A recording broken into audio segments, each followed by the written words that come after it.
Hello friends, the moment you have been waiting for, a little bit more detail on the Zen 3 microarchitecture. I'm really excited about this, not only because I'm magically drawing in space, it's a secret how we're doing it.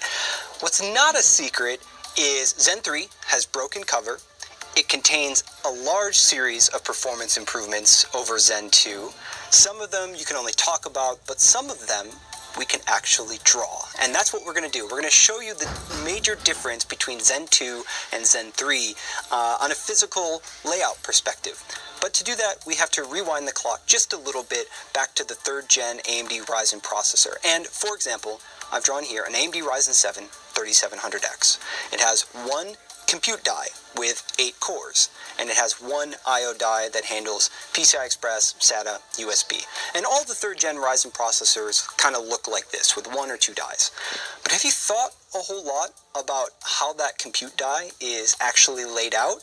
It matters. So let's zoom in. That's what we're going to do.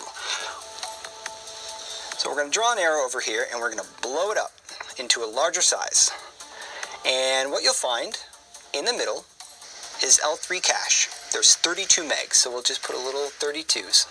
Hard to write small with a marker like this, but 32 megs of L3 cache, and then also 4 cores on each side. So you've got 32 megs of L3 cache and 8 total CPU cores.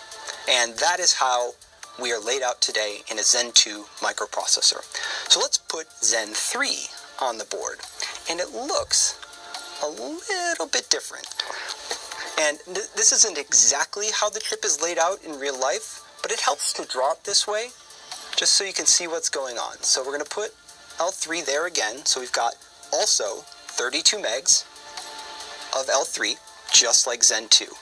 But here is the big difference, how the cores are laid out.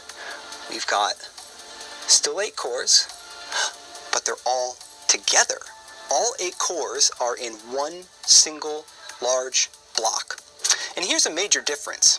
If on this CPU with Zen 2, you want to talk to the other group of 4 cores, you have to leave the CPU through the I/O die and come back up, right? You have to do this.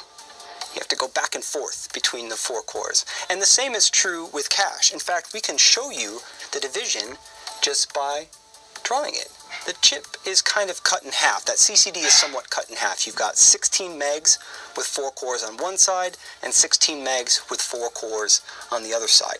And this is really great for scalability because it allows AMD to bolt groups of 4 together to make much larger blocks. So that's how we got to 16 cores in socket AM4, or heck, 64 cores with Threadripper.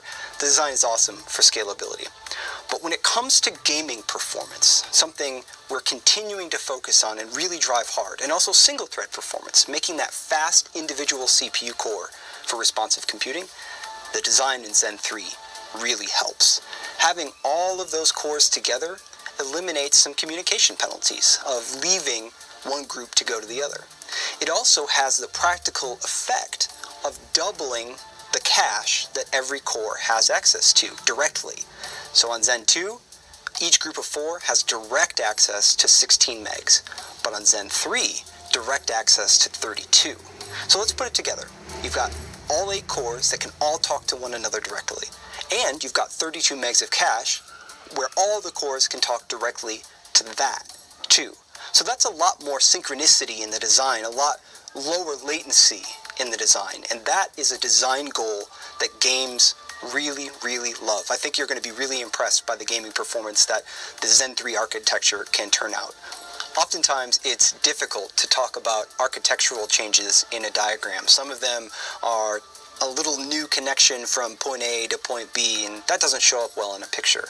But this one does. This is a major design change coming into Zen 3, bringing 8 cores and 32 megs of cache together in one large block.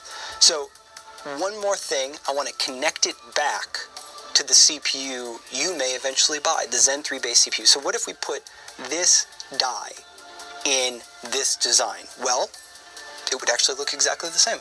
It's the same layout on the chip, but instead of having to come down and back up for one half of the die to talk to the other, Now it's just a direct connection back and forth. And if you wanted to add a second die, like we do with the AMD Ryzen 9 3900X or 3950X, well, that's fairly straightforward as well. You would just put another die in the package. So it doesn't change the layout of the AMD Ryzen CPUs with Zen 3. It just changes how the cores are configured inside to improve communication, make them faster, and help gaming performance at the end of the day.